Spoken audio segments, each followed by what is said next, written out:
O PSB de Minas Gerais entrou na disputa eleitoral com turbulências diante do veto da candidatura de Márcio Lacerda ao governo em prol de uma aliança com o PT. Quais serão os caminhos do partido a partir do novo Estado e do novo país que saiu das urnas? Perguntas para o deputado reeleito pelo PSB em Minas, Roberto Andrade. Deputado, bem-vindo, parabéns pela reeleição, segundo mandato, né, deputado? Obrigado. Deputado, então o PSB começou esse processo eleitoral aqui em Minas diante desse episódio que foi desgastante aí para as principais lideranças, inclusive para o então candidato Márcio Lacerda, né? Foi esse veto nacional dessa candidatura em nome de uma aliança com o PT. Que consequências que aquele processo trouxe para a legenda internamente aqui a partir daí? Bom, primeiro não foi em nome de uma aliança com o PT de Minas. Foi uma negociação para tirar um candidato do PT de Pernambuco e também para tirar o apoio do PSB a candidatura do Ciro Gomes e Minas Gerais aí. A candidatura do Márcio Lacerda foi colocada dentro dessa negociata e foi excluída a candidatura do Márcio Lacerda. Bom, e com isso nós vivemos um momento de muita incerteza. Nós chegamos a um momento que nós tínhamos duas chapas registradas. Nós tínhamos a convenção em que homologou a candidatura do Márcio Lacerda e a convenção feita em Brasília, que homologou a coligação com o PT, com apoio ao atual governador Fernando Pimentel. Então, o fato de você ter dois registros de candidatura criou insegurança, inclusive, para os candidatos. E a partir dessa retirada do Márcio, como é que foi a definição do PSB com relação a essa disputa estadual? Houve alguma sinalização ali de apoiar um ou outro candidato? Como é que foi construído mas isso? Nós já estávamos na coligação, como eu disse, na coligação do PT, tanto na proporcional, tanto na majoritária, que foi a decisão tirada de Brasília. Então, nós não decidimos nada aqui. Isso foi decidido em Brasília e a coligação proporcional era PT, PR e PSB. E de apoio ao governador Pimentel. Eu, particularmente, o meu apoio no primeiro turno foi para o governador, o senador Anastasia. Mas eu digo no segundo turno, como é que foi esse arranjo aí com relação, principalmente a comissão interventora, com relação aos nomes de Antônio Anastasia e de Romeu Zema? Bom, no segundo turno houve uma declaração do presidente da comissão interventora de apoio à candidatura do Romeu Zema, mas que não foi discutida internamente com os deputados eleitos, nem com a própria comissão interventora. Então houve uma declaração ao governador eleito Romeu Zema. Eu podia até aproveitar, ser oportunista e dizer, o PSB apoiou o Romeu Zema, mas não foi isso que aconteceu. Eu dei minha declaração de apoio ao Anastasia, inclusive no segundo turno. Não quer dizer com isso que a gente vai fazer oposição ao governador eleito Romeu Zema. A gente, inclusive, comunga com muitas ideias dele, mas naquele momento nós demos o nosso apoio. E te digo mais, eu acho que esse apoio de deputados, de lideranças políticas aos candidatos a governador, tanto a governador como presidente da República, pouco ajudou ou pode até ter atrapalhado. Você viu que foram deputados eleitos sem nenhuma base eleitoral, sem bancada, sem... O Romeu Zema, o Novo, não tinha nenhum deputado do seu partido aqui na Assembleia, nem a nível federal. O Bolsonaro, uma bancada minúscula também, foram eleitos deputados. Então, esse apoio de políticos, não fez muita diferença nas eleições. Deputado, o senhor já até sinalizou um pouco aí do que eu vou te perguntar agora, mas hoje o PSB ele integra o bloco independente aqui na casa, né, o Compromisso com Minas. E a partir de 2019, como é que deve caminhar o PSB em relação ao governador Zema? Que expectativa que o senhor tem com relação à composição do partido dentro dos blocos aí que já começam a ser formados aqui na casa? Bom, a decisão de qual caminho o PSB vai tomar é minha, porque o único deputado que sobrou aqui da bancada fui eu. Então ela não depende de decisão de comissão provisória nem de direção nacional. A nossa tendência ou é participar de um bloco que seja um bloco intermediário ou do próprio apoio ao governo, porque a gente comunga muito com as ideias, com o que defende o Novo em termos de práticas de governo. Então não teria nenhuma dificuldade de estar num bloco de apoio ao governo ou também nesse bloco, que seria um bloco intermediário, que não seria o bloco de oposição, por essa razão simples do que ele prega, de que ele vai fazer. A gente tem muita afinidade com isso. Deputado, ao longo dessa disputa eleitoral, a gente ouviu bastante de analistas políticos, das pessoas que estavam acompanhando o processo, de que seria um processo muito diferente do que a gente teve nos anos anteriores. Aqui na Assembleia, apenas o senhor foi reeleito aqui do PSB, como o senhor até já disse, né? Ficaram de fora os atuais deputados Lerim, Coronel Piscinini e Amidinho Madeira. A que o senhor atribui essa perda de quadros do PSB aqui na Assembleia de Minas? Bom, só para fazer uma correção, o Emidinho não ficou de fora. O Emidinho disputou a eleição para deputado federal e foi eleito. Perfeito. Né? Essa mudança, né, do quadro político, olha, a gente já esperava isso. A gente só não sabia o tamanho do tsunami, né? Que seria essa alavanche, essa mudança de comportamento. Eu acho que o eleitor votou mais preocupado com a eleição, votou com mais interesse em quem ia votar, porque as eleições, o eleitor nunca, não é que nunca, ele diante de tanta crise, de tanta corrupção, de tanta roubalheira, ele procurou mudar. E foi o que ele fez. Nós tivemos um presidente da República, um governador de Minas, eleito por pequenos partidos que que estavam fora daquele eixo, PSDB, PT, que comandaram o país e o Estado aí nos últimos 20 anos. E no plano federal, no segundo turno, né, o partido ele esteve mais próximo do candidato Fernando Haddad, não é isso? A declaração também do diretório nacional, que também para mim foi incoerência, porque no primeiro turno a decisão do PSB nacional é que não se apoiasse ninguém, neutralidade. No segundo turno, apoio ao Fernando Haddad. Então, se ele já tinha uma posição de se apoiar o PT, por que não essa posição logo no primeiro turno? Então, no primeiro turno, o PSB foi neutro, né, tirou da sua convenção a neutralidade, e no segundo turno de apoio ao Fernando Haddad. No plano federal já há conversas internas sobre o posicionamento em relação ao governo de Jair Bolsonaro, especialmente frente às principais pautas que ele deve atuar nesse primeiro ano, como a reforma da Previdência, também o Estatuto do Desarmamento, escola sem partido. Já há conversas nesse sentido, deputado?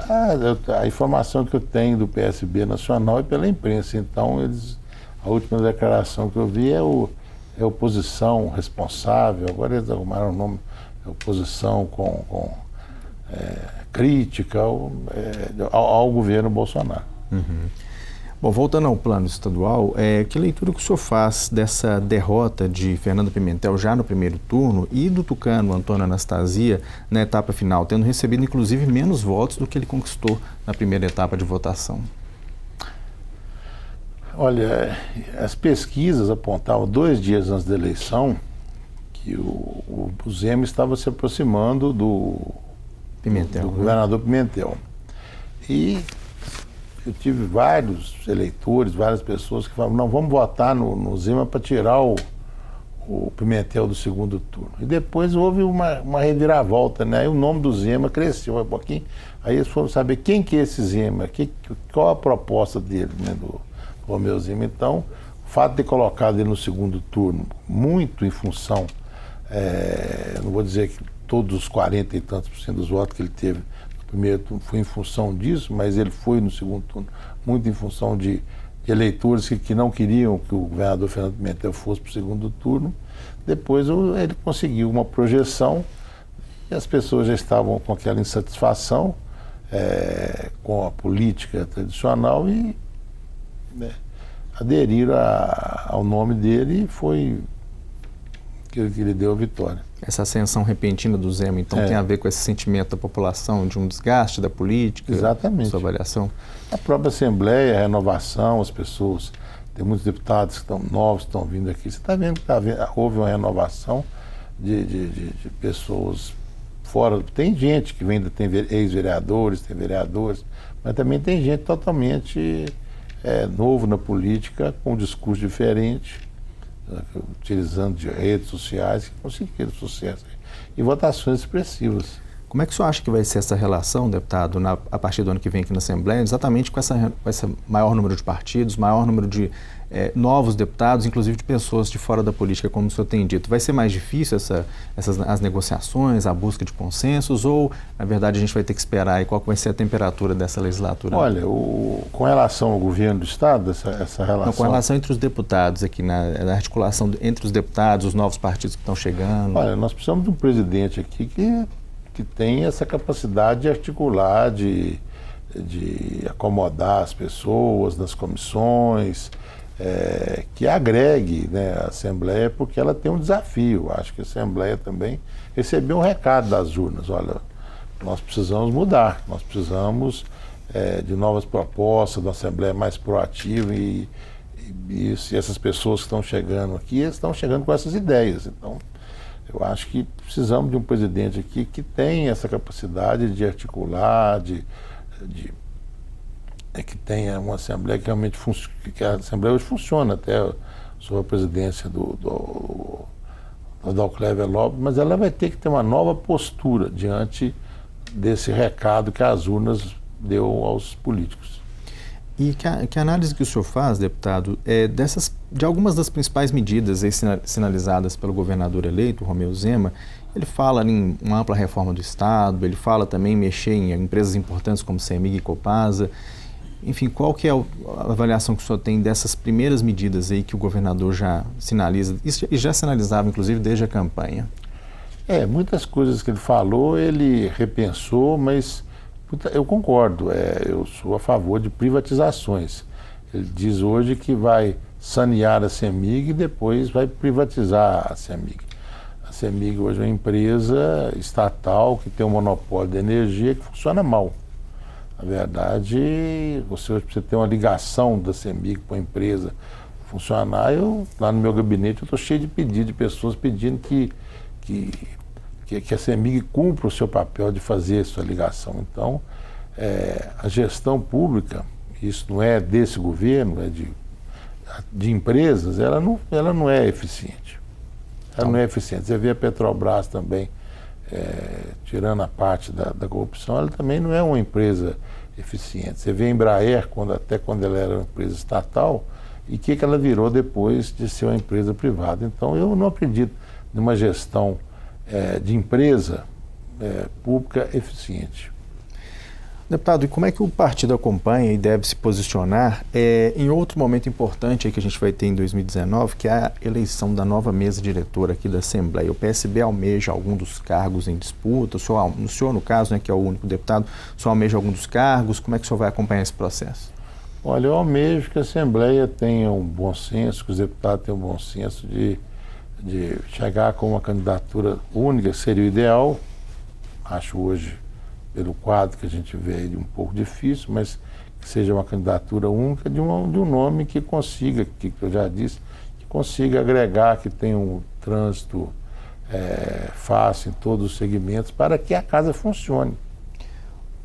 Hoje a gente tem dois nomes já ventilados aí, né, que seria aí do deputado Arlen Santiago, né, e do Agostinho Patrus. O senhor acha que terá mais nomes? Eu acredito que sim, já ouvi aí nos corredores outros nomes que eu vou me preservar, né, mesmo porque não estou autorizado a dizer, mas são dois bons nomes, com perfis diferentes. Né? O Arlen é um deputado mais... uma posição mais firme, e Agostinho é um deputado com mais articulação política, mas todos dois acho que atenderiam muito bem a presidência da Assembleia se for um dos dois os escolhidos. Deputado, uma das marcas do mandato do senhor aqui, que a gente acompanhou, foi, inclusive na Comissão de Desenvolvimento Econômico, né, essa questão da indústria, da produção aqui em Minas Gerais. O senhor pretende continuar atuando nessa linha a partir da nova legislatura? O senhor vai pleitear, inclusive, continuar nessa comissão? Como é que vai ser o andamento? Independente da comissão que eu tiver, onde eu estiver aqui na Assembleia, essa é a minha bandeira que eu defendo, que é o desenvolvimento econômico. Hoje mesmo aprovamos na comissão uma audiência pública para discutir o aeroporto e indústrias. Foi aprovada agora a instalação de uma indústria do aeroporto de indústria do aeroporto de Confins, que vai produzir produtos de alto valor agregado para exportação.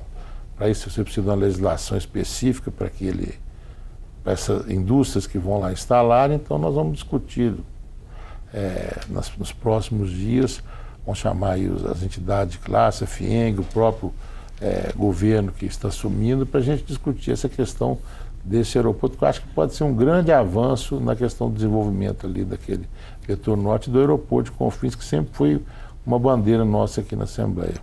O governador Romeu Zema, o governador eleito, ele esteve aqui presente ontem, né, deputado, fazendo uma visita aqui ao parlamento, e ele manifestou o interesse de encontrar com todos os 77 deputados, inclusive para conhecer as principais demandas de cada região. Quais que o senhor apontaria como as principais demandas aí que o senhor reúne aí no exercício do seu mandato e que deve levar adiante aí no próximo? Olha, todo mundo fala política de saúde, segurança, educação, mas eu acho que tudo isso é muito importante, mas a gente precisa ter uma política de geração de emprego. Esse governo ele tem que focar na questão de gerar. Eu dei o exemplo do aeroporto e indústria, de pegar cada região, qual que é a sua vocação econômica, né? O que Minas Gerais pode fazer.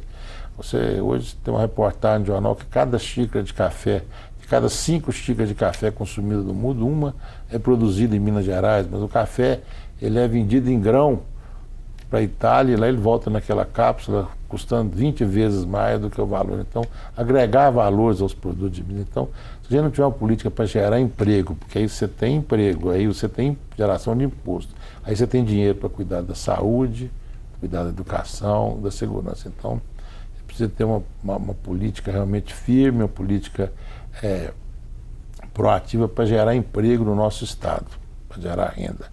E isso, ele precisa de facilitar a vida do empresário. Eu falo muito lá na comissão, se o governo já não atrapalhar, já está ajudando muitos empresários.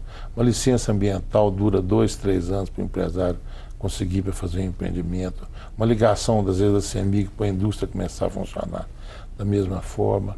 Uma política tributária mais racional. Então, tudo isso tem que ser feito. E aquilo que eu disse, você detectar em cada região qual a sua vocação de desenvolvimento e dar o apoio a essas regiões, juntamente com os prefeitos, com as entidades de classe, a Federação das Indústrias, as associações comerciais. O senhor pretende andar junto com todos esses entes a partir da próxima legislatura? É o que a gente já tem feito aí, discutido com essas entidades o que pode ser feito, mas precisa do apoio do governo, precisa que o governo tenha essa vontade política de realmente. E o governador eleito Romeu Zema, é empresário, ele sabe da importância, né, da geração de emprego. Eu acredito que ele vai abraçar essa causa com muito vigor. Otimista e animado para o próximo ano, deputado? Otimista, mais ou menos. Animado, sempre estamos, né? Mas acreditamos que o governador Romeu Zema tem uma grande oportunidade de fazer uma equipe, né? Uma boa equipe de secretários, de assessores, mesmo porque ele não tem compromisso com o partido, então ele está livre, assim como o Bolsonaro também, um pouco menos, mas livre para montar uma equipe muito técnica, mas com viés político também, porque é um pouco diferente de administrar uma empresa e administrar um Estado, mas que ele tem essa oportunidade de montar uma grande equipe e fazer um grande governo. Ok, deputado, muito obrigado pela presença conosco aqui novamente. Sucesso aí na nova legislatura. Obrigado. Conversamos, portanto, com o deputado Roberto Andrade, deputado estadual reeleito pelo PSB, falando aí sobre as disputas eleitorais de 2018, os resultados do partido nas urnas e as articulações diante desse novo tabuleiro político aí que se desenha para 2019. O Mundo Político fica por aqui. Obrigado por nos acompanhar e se você quer rever a entrevista, é só acessar o YouTube ou o nosso site. Você também pode interagir com a gente por e-mail ou pelo Twitter. Então, até a próxima.